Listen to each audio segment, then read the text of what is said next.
Hello, this is Cassidy here from the Information Addicts podcast, and I am doing another walk and talk for you guys. Today I am out in the desert because I'm still not very good at the whole processing and talking in front of a camera, and when I have to do it out in public on the streets, it feels a little a little too uncomfortable for me. So I'm trying to ease into it. But I have some content that I'm excited to put out for the next week, but I figured this week I want to do one of these videos because there's some things that, some updates and just of the forum and how I'm sort of processing and moving forward that I want to update you with, and some kind of more personal wrestling that I want to do, and I feel like this model is much more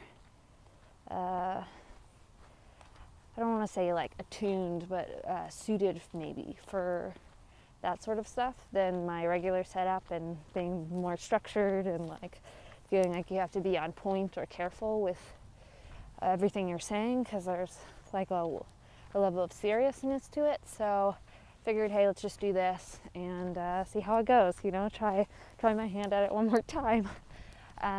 So I'll start with the updates, and then I'll kind of move into the main meat of whatever I want to say. But so for those of you who've been following and trying to be regular, you know that I've been trying to post once a week, and usually those videos come on Mondays.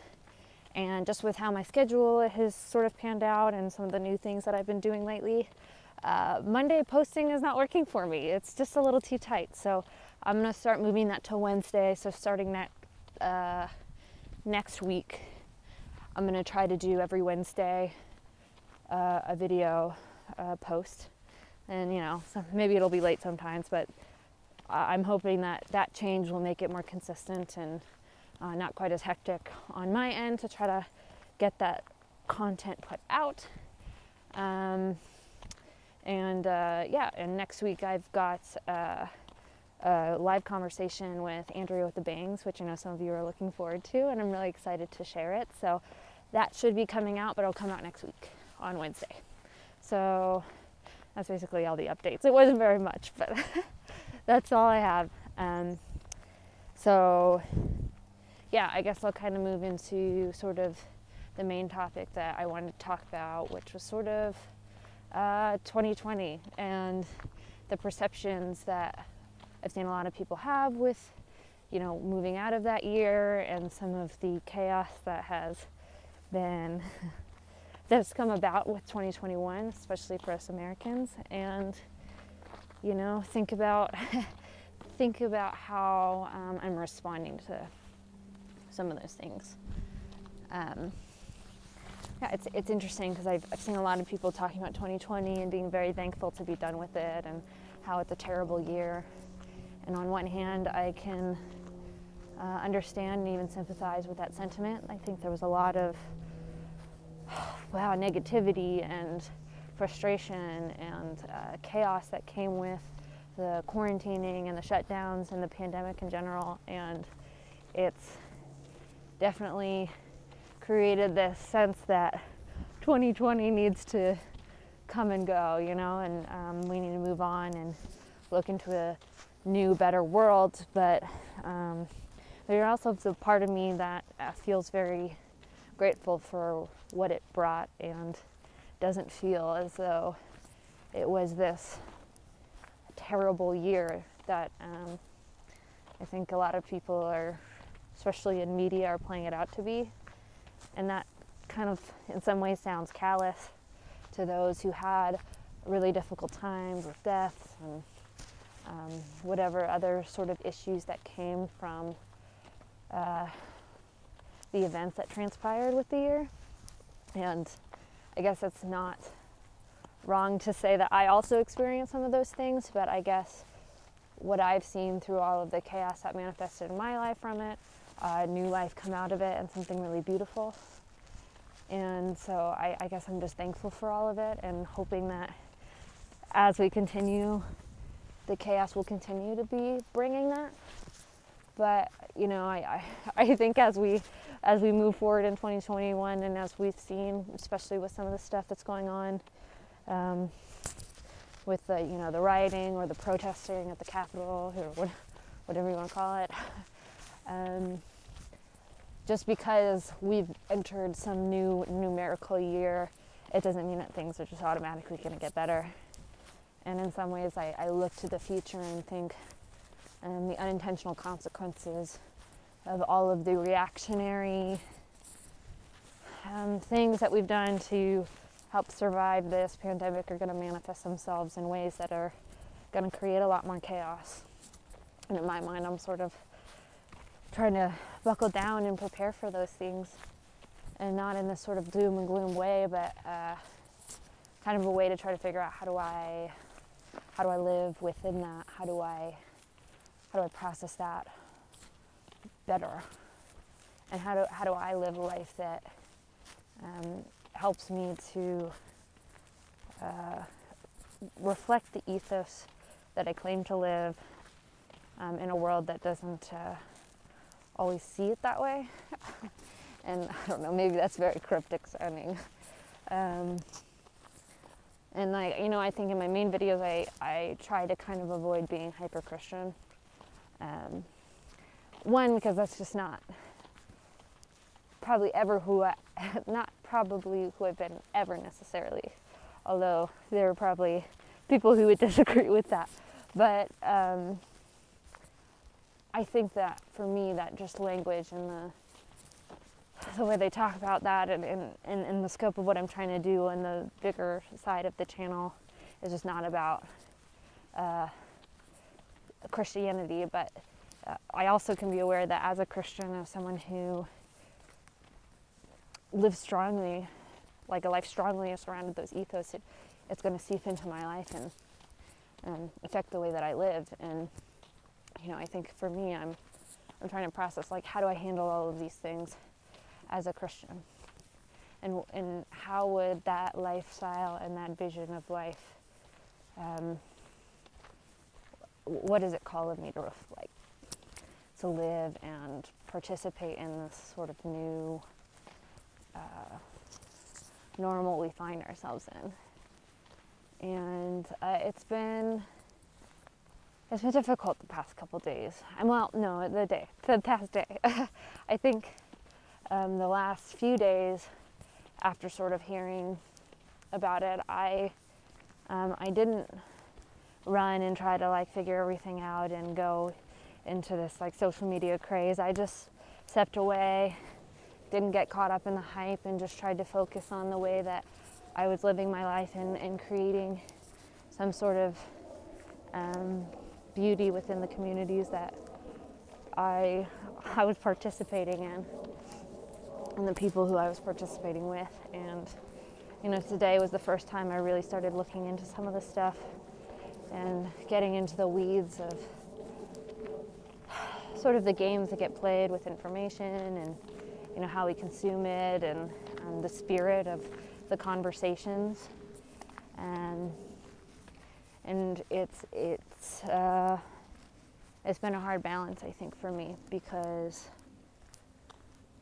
in so many ways I can resonate with the fear and the distrust and the frustration of all of these things that surround us, and seeing how the unintentional consumption of those things is creating chaos. But I also see how some of the spirit in which that is being challenged is creating the same kind of chaos.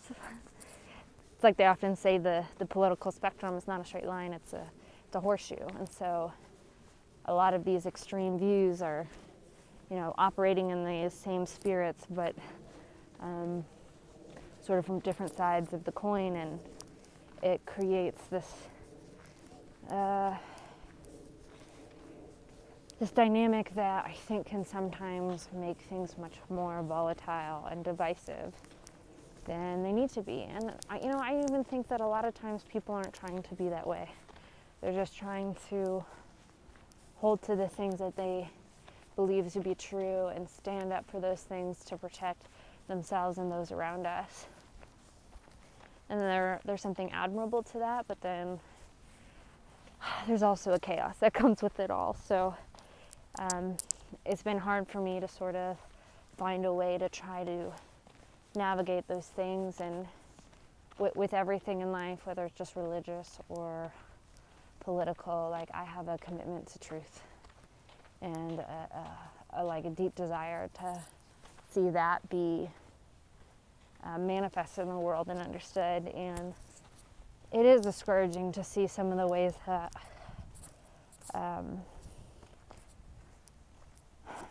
that we're interacting with each other and trying to probably manifest that in the world, just creating more division. And I struggle to know what really is the right move.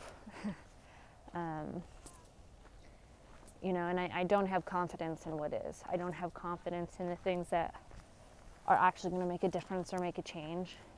And I think even the most well-intended perspectives and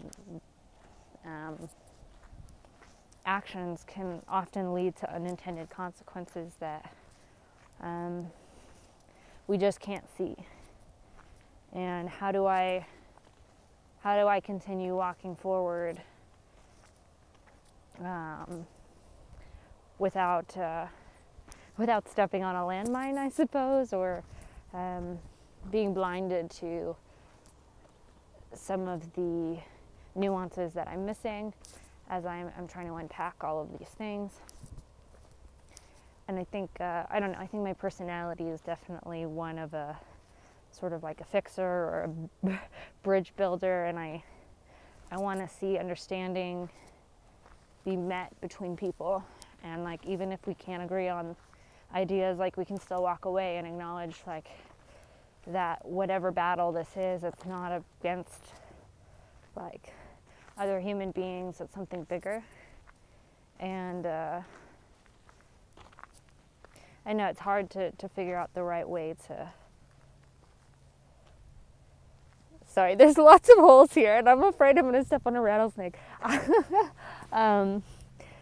Yeah, there's just lots of... I think there's just lots of issues in the way that we're operating in that. And yeah, I don't know what the answer is. And I guess I'm not necessarily expecting one. I think that's going to take a lot of time, and there's probably not just one specific answer. But I definitely am trying to find a little bit of nuance in it all. Which can be hard in a world where we want black and white answers. And I know that for myself, that's definitely true. I've spent a lot of time, I spent a lot of my life, I think, expecting that, the quicker, easy answers. But I don't know, the longer I walk, the more I realize that's not really how it works. And I recently had a conversation with my friend Kevin, and we were kind of talking about this, specifically in theology, of like how a lot of people look at it as black and white, but he was talking about, I think it was the Wesley brothers, and how when he was reading some of their theology, it wasn't in the spirit of black and white, it was more in the spirit of yes and learning that, really acknowledging that, two things can be true at the same time and can work together in this way, and it doesn't have to be so one or the other. And I think there's something to be said about the way that we're looking at politics, and how much there is this exception, or is this need to kind of look at it as yes and see that while maybe we can personally identify in a certain ideology or a certain perspective more confidently, there's still value in another perspective. And I think not really giving each other that allowance and that respect to see that, okay, there is maybe a yes and, even if it's just a little bit. Like, I don't know, I just think it could be helpful. And I don't know how to manifest that. Like, I guess I'm just tired of the game, the political game, as I've seen it played. And it was sort of always why I hated politics to begin with and didn't really like engaging with them, because I didn't like the game.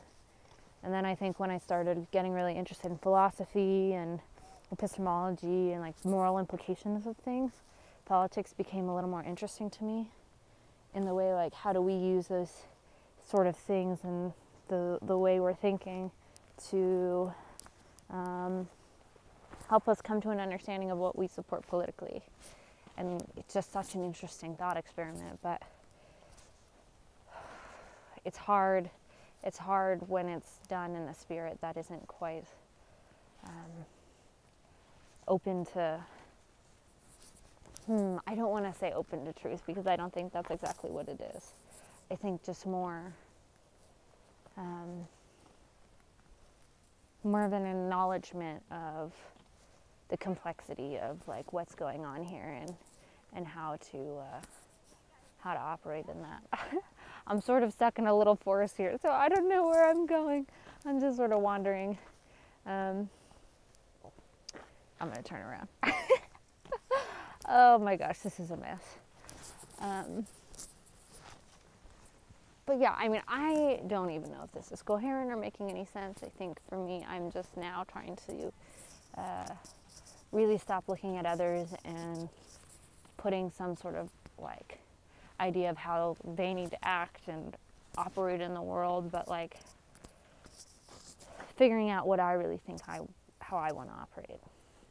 And then when I figure that out and think how it reflects with my ultimate worldview and, like, the way that should manifest itself in my life, take that and learn to be a better listener and try to hear more about what others are saying, and use their perspectives to then evaluate the things that I think are ultimately true. And yeah, I guess that's the best way I know how to just get out of the game. You know, I don't want to play within those rules, so you kind of have to, I don't know, pivot or operate differently. Yeah, it's probably going to be a lot of stumbling blocks and a lot of ways that I do it wrong. And I think that's okay. Like, that's just part of the journey, and that's part of what we do to kind of learn how to be better at having these conversations. And I know that in the last 4 years I have gotten better. And I just want to keep doing that, keep improving. And I don't know, I was never really taught or equipped to be good at talking about political conversations. It just wasn't something that was prevalent in my culture. And so, you know, I feel like I've kind of been stumbling through it by myself, trying to figure it out, and I've definitely made some missteps. And I'm okay with that, and I've learned that through those missteps I've been able to learn more than when I did everything perfectly right. And so I'm just going to keep, like, moving forward with that perspective and try to let it shape the way that I continue towards whatever path I'm on. But yeah, I mean, I think for me it's hard because there's so much of this pressure to try to make the government or whatever, something in this world, this utopia. I've been recently reading through the Bible again. I've been reading with a group of people through Genesis, and we're doing this Bible in a Year program. And we're talking about the Tower of Babel, and just this way that, you know, these people tried to come together and unify to build up to this epitome of like glory and godliness themselves, and God sort of using the disbursement of language to stop them from being able to complete that. And through reading it this year and alongside the group that I'm with, I've kind of started seeing that story a lot differently. Whereas before I always saw this disbursement and this like separation of language as this like punishment for not doing what God said. Oh, sorry, I probably was not in frame for all of that, but I don't care. Yeah, so they saw it as this like punishment for not doing what God said. But I look at it now and it almost seems like this act of mercy to save them from something that wasn't actually good for them. And I sometimes wonder if some of these things that are happening that are awful and horrible and creating a lot of tension is actually ultimately for some sort of good, to stop us from trying to build to some utopia and trust in something bigger. And maybe that's naive to think, or simplistic, but or maybe overly optimistic. But I don't know.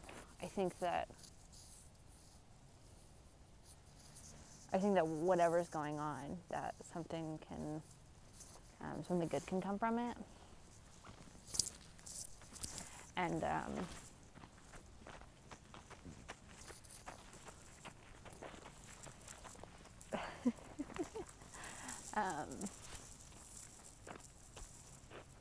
yeah, I think there's sometimes where we're, with political stuff and philosophical stuff, religion, all this stuff, we do have these sort of different languages and the ways that we're speaking, and I think together we're trying to work towards bridging those gaps and overcoming those differences. But I think sometimes the differences are probably good, and it keeps us grounded and keeps us from remembering that we can't do it all on our own. We can't. Maybe it doesn't stop us from thinking we have the corner on the answers, but it leaves that doubt in our mind that maybe there's something more that we need to know, and there's a value that we can use from people from other worlds and other languages to help us understand the complexity of the world more fully. And yeah, so it'll be interesting to figure out how to balance those things and make them work together. Well, anyways, yeah, man, that was a lot of rambling. And I guess I could just keep going, but I don't know. I think that's where I want to leave it for now. Hopefully the audio and video wasn't terrible. But, you know, no, I guess that's part of this. You know, I don't necessarily expect these sort of videos to be perfect in their quality, but I think that's kind of perfect in what I want this to reflect, because what I say here I definitely don't think is perfect, and in fact it's the things I'm probably most uncertain about. So in some ways I hope that like the function of it reflects that a little bit. But anyways, that's it for now. I will be back with a regularly scheduled conversation next week, and feel free to comment or, you know, continue this conversation, because I think it needs to continue. I just don't know how and where and what the right way to do it is. So trying to walk carefully and patiently through that, and be a little more uncertain about the answers. Yeah, so bye.